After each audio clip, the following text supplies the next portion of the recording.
সালামু আলাইকুম। অনেক ছোটবেলায় একটা কথা শুনছিলাম যে পরিকল্পনা করে ইয়াহুদিরা, টাকা পয়সা খরচ করে মার্কিনীরা বা খ্রিস্টানরা, আর বাস্তবায়ন করে মুসলিমরা। এই কথাটা যদি আপনি বুঝতে পারেন যে আজকের দিনে সারা বিশ্ব জুড়ে পশ্চিমা যে শক্তিগুলো রাজত্ব করছে এর প্রধান অন্যতম স্লিপিং সেল মানে হচ্ছে কি, যেই মানুষটার বিবেক ঘুমায় আছে, সে ভালো মন্দ বোঝে না, কোনটা তার স্বার্থ কোনটা তার রাষ্ট্রের স্বার্থ এটা বোঝে না, কোনটা তার কওমের স্বার্থ, সে শুধু বোঝে নগদ কিছু নোট অথবা কিছু সুযোগ সুবিধা। আর এই ধরনের লোভী মানুষের সংখ্যা মুসলমানদের মধ্যে সবচেয়ে বেশি। আমি যখন নিউজটি করছি, হয়তো আজকে অথবা আগামীকালকেই বড় একটা ঘটনা ঘটতে যাচ্ছে ইরানে।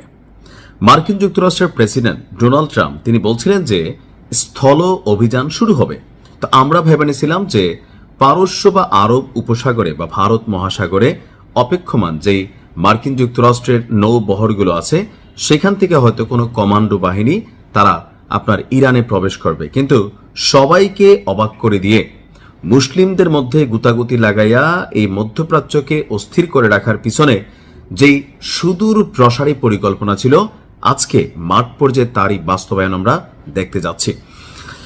ইরানে আপনার মার্কিন মদতপুষ্ট কুর্দি যোদ্ধারা অনুপ্রবেশ করতে যাচ্ছে।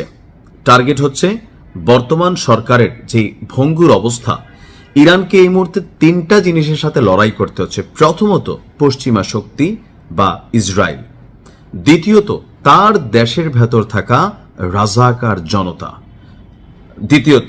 তৃতীয়ত হচ্ছে আশেপাশে ছড়িয়ে ছিটিয়ে থাকা তুরস্কেও যেমন কুর্দি আছে, ইরাকেও আছে, বিভিন্ন জায়গায় এই কুর্দি যোদ্ধারা আছে, যাদের কাছে মেশিনারিজের অভাব নাই, যাদের কাছে টাকা পয়সার অভাব নাই, যোদ্ধারও অভাব নাই।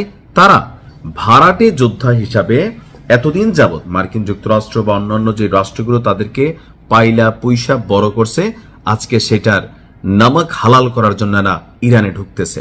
তবে ইরানও বলছে আসো বাবা, খেলা হবে। বর্তমানে দেশটির বিরুদ্ধে স্থল অভিযান শুরুর একদম চূড়ান্ত পর্যায়ে মার্কিন এবং ইসরায়েলি কর্মকর্তারা এই তথ্যগুলো নিশ্চিত করেছেন। বলা হচ্ছে যে ইরান সীমান্তবর্তী অঞ্চল থেকে পরিচালিত ইরানি কুর্দি গোষ্ঠীগুলো তেহরানে স্থল অভিযানে অংশ নিচ্ছে। অর্থাৎ ইরানের মধ্যে একটা গোষ্ঠী আছে কুর্দি, তারা ইরাক সীমান্তে বসবাস করে, ইরাক এবং ইরান সীমান্তে। তো যখন কোনো অভিযান হয় এরা দেখবেন নাই হয়ে যায়। তো এই গোষ্ঠীটার হাজার হাজার স্লিপিং সেল যোদ্ধা রয়েছে। সাম্প্রতিক দিনগুলোতে কুর্দি যোদ্ধারা ইরানের স্থল অভিযান সেটার প্রস্তুতি নিচ্ছিল।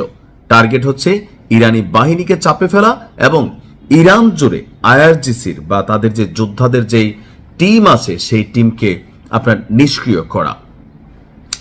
জেনিফার গ্রিফিন এ নামে একটা এক্স অ্যাকাউন্ট থেকে একটা চাঞ্চল্যকর তথ্য এসেছে যে মার্কিন কর্মকর্তারা গণমাধ্যমকে নিশ্চিত করেছে যে হাজার হাজার কুর্দি যোদ্ধা ইরানে ক্রস বর্ডার স্থল অভিযান শুরু করে দিয়েছে, অর্থাৎ তারা ঢুকে গিয়েছে। রিপোর্টটি বলছে চলতি সপ্তাহের শুরুর দিকে কুর্দি যোদ্ধারা ইরানের বাহিনীর বিরুদ্ধে স্থল অভিযানের চূড়ান্ত প্রস্তুতি শেষ করেছিল। যুক্তরাষ্ট্রের যুদ্ধমন্ত্রী পিট হেগসেথ আপনার বলছে, অর্থাৎ যুক্তরাষ্ট্রের যে যুদ্ধমন্ত্রী আছেন তার বক্তব্য হচ্ছে যে মার্কিন সামরিক বাহিনী ইরানের অভ্যন্তরে বিদ্রোহীদের সশস্ত্র করছে না, তবে তার বক্তব্য মার্কিন সরকারের অন্যান্য অংশ এতে জড়িত থাকতে পারে। অর্থাৎ কুর্দি যোদ্ধারা যারা আছেন অথবা ইরানের যে জনগণ বর্তমান সরকারের পতন কামনা করছিল, তাদেরকে কোনো মেশিনারিজ বা লজিস্টিক সাপোর্ট মার্কিন যুক্তরাষ্ট্র দিচ্ছে না। আচ্ছা, এটা কি কোনো পাগলে বিশ্বাস করবে? এখন ওই যে সুশীল বলা লাগে যে ভাই আমরা সমর্থন দিচ্ছি, আমেরিকা তো এখনো হাতই দিল না, তাদের বিরুদ্ধেই তাদের যেই বিপরীত গোষ্ঠীগুলো আছে তারাই এখানে লড়াইয়ে যাচ্ছে। কিন্তু বাস্তবতা হচ্ছে আপনার স্থল অভিযান আনুষ্ঠানিকভাবে আজকে থেকে শুরু হচ্ছে, আর এতে অংশ নিচ্ছে ভিডিওর প্রথমে যেটা বলছিলাম আমরাই। তো পরিণতি কি হবে বুঝতেই পারেন। জিতলেও আমরাই মরমু, আবার হারলেও আমরাই মরমু। সংখ্যার আসবে কার, নিশ্চয়ই বুঝতে পারছেন। ভালো থাকুন। আসসালামু আলাইকুম।